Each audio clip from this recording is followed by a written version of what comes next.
a square plus b square a square plus b square a square. என்ன மாப்ள படிச்சிட்டு இருக்கியா? ஆமாண்டா படிச்சுட்டு தான் இருக்கிறேன். எத்தனை யூனிட் முடிச்சிருக்க? 1 2 3 யூனிட் முடிச்சிட்டேன். 4வது யூனிட் படிச்சுட்டு இருக்கேன். நாளைக்கு நான் தான் பாஸ் ஆயிடுவேன். 4வது யூனிட்ல அப்படி என்ன படிச்சிட்டு இருக்க? மேத்ஸ்ல இந்த மேட்ரிக்ஸ் அண்ட் கால்குலஸ்ல.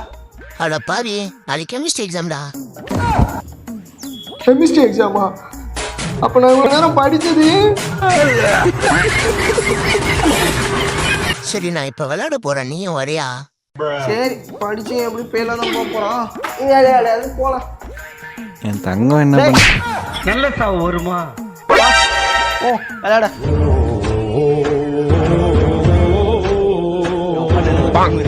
ஒரு ஆங்காரம் எல்லாமே தெரியும். எட்டி பார்த்த என்ன தெரியும்? டேய் பொண்ணை பார்க்காதடா, பாலை பாடுறா. 1 2. அட யாரா அவன்? அடிக்கவும் மாட்டான் பாரு, பிடிக்கவும் மாட்டான். என்ன பண்ணா ஒன்றுக்கு பண்ணேங்கிறான். இப்போ பாரு சீன. அலங்கார பந்தலிலே